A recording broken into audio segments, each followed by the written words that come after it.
তো গাইজ এখন 2:30 বাজে, 2:30 থেকে আমাদের এই ব্লগটা শুরু হচ্ছে। তো দীপ এখন গাছে বসে আছে, তো ওকে যদি আমরা কেউ এখন একটু ধাক্কা দিই তাহলেই পড়ে যাবে। কি করছি এই দীপ? না পড়ে গেলি ভাই, পড়ে গেলি। এগুলো কি দীপ? ইয়ার কি বোঝো না তুমি? না না তুমি কি আর কি? তো গাইজ কালকে 10:30টার সময় ধুতি পরবে, আমিও ধুতি পরবো, আর আমার বান্ধবী শাড়ি পরবে। ঠিক আছে, এ দেখো এই শাড়ি পরবে, আর আমাদের লেডি কারমাইকেল এই ঝাড় দেবে, ওরে মনা ঝাড় দেবে। একটা ছোট্ট করে প্র্যাঙ্ক ভিডিও শুট আছে, আমি কিন্তু কিছু করিনি। প্র্যাঙ্ক ভিডিওটা শুট করবো হলো হিজুলিতে। আজকে গাড়ি নিয়ে যাবো ওখানে 3টে থেকে 4টের ভিতরে আমরা ওখানে পৌঁছাবো কলেজ থেকে বাড়ি যাওয়ার সাথে সাথে। তো চলো এখন একটু কিছু ফটো শুট করে নিই, তারপরে তোমাদের সাথে কথা বলছি। মিস কারমাইকেল, তো শুটটা কি ওইদিকে হবে? হ্যাঁ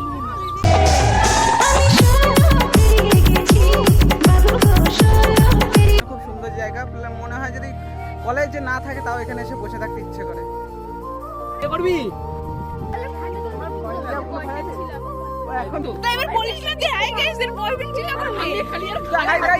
আমার বান্ধবীদের বয়ফ্রেন্ড ছিল আগে, নেই। তোমাদের কাছে যদি কোনো ভালো চয়েস থাকে তাহলে অবশ্যই কমেন্টে বলো। ফালতু কথা একদম কবি না। তো গাইস এই যে আমাদের এখন শুট চলছে।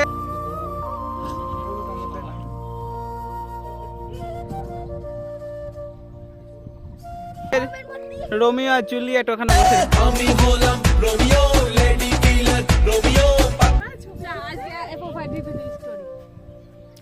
তো গাইস অল্প একটু ভিডিও হলো, কিন্তু বড় ভিডিও হলো না। তো আমরা খুব শীঘ্রই বড় ভিডিও নিয়ে আসার চেষ্টা থাকবো। তো চলো, আমাদের অনেকটা লেট হয়ে গেছে, তো বাড়ি যাওয়ার জন্য আমরা প্রস্তুতি নেব। তো এখানে এত সুন্দর সুন্দর ফটো তুলছে, দেখে খুব ভালো লাগছে। তো কলেজে অনেকদিন পর আসার পরে আজকে এই সময়টুকু কলেজে কাটানো হলো। আয় তাহলে গাড়ি অল্প একটু যাবো, তো চ আবার এখানে থিত ভাই। আমি নাম তো ভয় লাগছে, কারণ যদি বাই চান্স কন্ট্রোল করতে না পারি। এটা হলো ডোঙা, এটা নৌকা বলে না, একে ডোঙা বলে, তা না? ওগুলো সব ছোটো ছোটো, এগুলো তালেরটা ভালো সব থেকে। তো চলো গাইজ আজকে একটু ডোঙা চালাবো। তো ডোঙা চালানোর ভিডিওতে ওখানে আমার বন্ধুরা রয়েছে, এখানে নেই। বাহ বাহ বাহ, তো ভালোই সুন্দর চালাস। চলো দিক, চলো দিক, চল। জালে মাছ পাওয়া যায় এখানে? কিরকম কিরকম মাছ হয়? মানে বর্ষার সময় মাঠে এরকম জল হয়, কিন্তু ডোঙায় সেরকম আর ওঠা হয় না, কারণ ডোঙাটা ছিল নষ্ট হয়ে গেছে। এবার ওইদিকে যাবো, ওইদিকে তো ব্যারিকেড দেওয়া আছে, মনে হয় সীমানা বরাবর করা। নাম কি? কৃষ্ণ দাস। বাড়ি কোনখানে? কলেজের সামনে। সারাদিন কি এখানেই থাকা হয় নাকি? তাহলে তো হ্যালো গাইস, ভিডিওটা কেমন লাগলো সেটা কমেন্টে বলো। তো চ্যানেলটাকে সাবস্ক্রাইব করো, ফলো করো এবং শেয়ার করো। তো চলো দেখা হবে নেক্সট ভিডিও বা ব্লগে। তো চলো টাটা, রাধে রাধে।